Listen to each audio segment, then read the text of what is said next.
Le magicien d'Oz, chapitre 17. Comment le ballon fut lancé. Pendant 3 jours, Dorothée n'eut aucune nouvelle d'Oz. Ce furent de tristes journées pour la fillette, malgré le bonheur de ses amis qui avaient obtenu satisfaction. L'épouvantail leur soutint que sa tête était peuplée de merveilleuses pensées, mais il refusait de dire de quoi il s'agissait, car il savait que personne ne pourrait les comprendre à part lui. Quand le bûcheron en fer-blanc marchait, il sentait son cœur cogner dans sa poitrine, et d'après ce qu'il expliqua à Dorothée, il avait découvert que ce cœur était meilleur et plus tendre que celui qu'il possédait au temps où il était fait de chair. Le lion déclara que rien sur la terre ne pouvait l'effrayer, et qu'il se ferait un plaisir d'affronter une armée ou une douzaine de féroces calidas. Ainsi, tous les membres du petit groupe avaient eu ce qu'ils voulaient, sauf Dorothée, qui brûlait plus que jamais de désir de retourner au Kansas. Le 4e jour, à la grande joie de la petite fille, Oz l'envoya chercher, et comme elle entrait dans la salle du trône, il lui dit d'un ton affable. « Asseyez-vous, ma chère, je crois que j'ai trouvé le moyen de vous faire quitter le pays. »« Et de retourner au Kansas ?» demanda-t-elle avec espoir.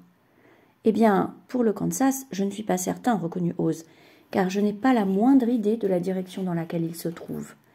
Mais la première chose à faire est de traverser le désert, et ensuite, vous devriez trouver facilement le chemin de chez vous. »« Comment puis-je traverser le désert ?» interrogea-t-elle. « Eh bien, je vais vous dire ce que je pense, déclara le petit homme. Vous voyez, quand je suis arrivé dans ce pays, j'étais en ballon. Vous aussi, vous êtes venu par la voie des airs, étant porté par un cyclone.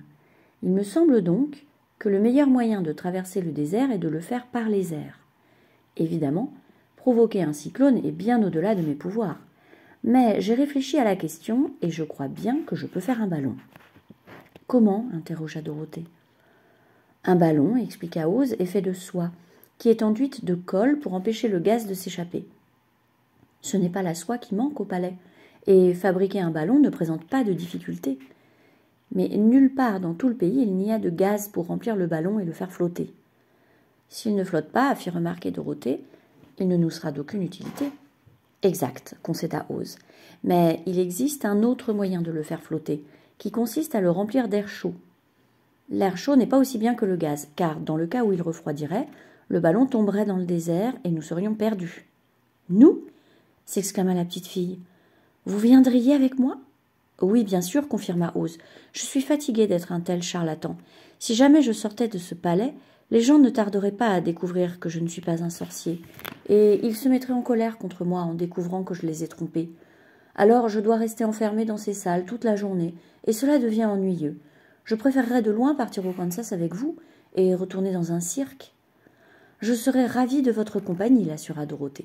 « Merci, dit-il, et maintenant, si vous voulez bien m'aider à coudre les morceaux de soie ensemble, nous allons commencer à travailler à notre ballon. » Alors Dorothée prit du fil et une aiguille, et à mesure qu'Oz découpait les bandes de soie de la forme appropriée, la petite fille les cousait habilement ensemble.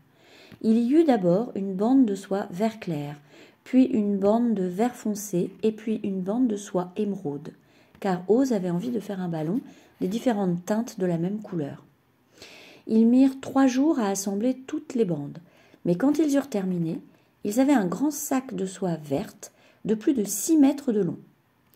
Puis Oz enduisit l'intérieur d'une fine couche de colle pour le rendre hermétique à l'air, après quoi il annonça que le ballon était prêt. « Mais il nous faut une nacelle pour voyager dedans, remarqua-t-il. Et il envoya le soldat aux moustaches vertes chercher un grand panier à linge qu'il fixa au bas du ballon à l'aide de nombreuses cordes. Lorsque tout fut prêt, Oz fit savoir à son peuple qu'il allait partir rendre visite à un grand confrère magicien qui habitait dans les nuages.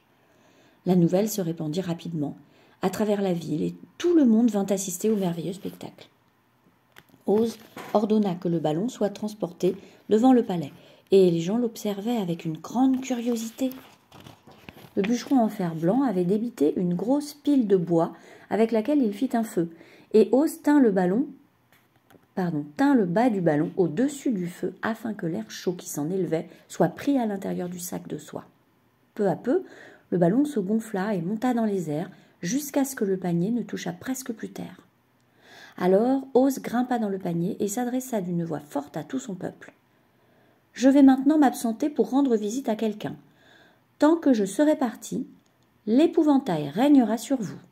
Je vous commande de lui obéir, comme vous le feriez avec moi. » Entre-temps, le ballon était monté si haut qu'il tendait les cordes qui le maintenaient au sol, car l'air qu'il contenait était chaud, et cela lui rendait tellement plus léger que l'air du dehors qu'il tirait pour s'élever dans le ciel.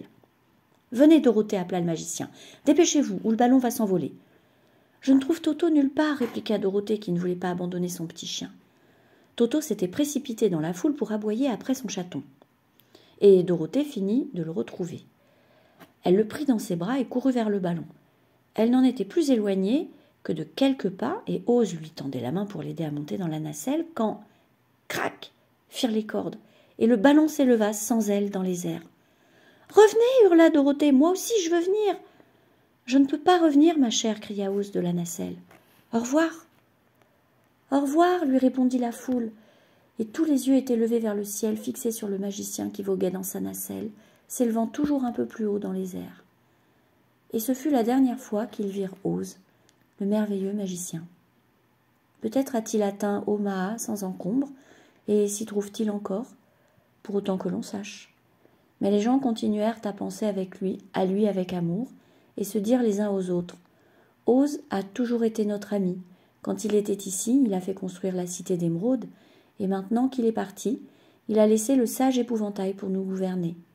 Néanmoins, pendant de nombreux jours, ils s'affligèrent de la perte du merveilleux magicien et demeurèrent inconsolables.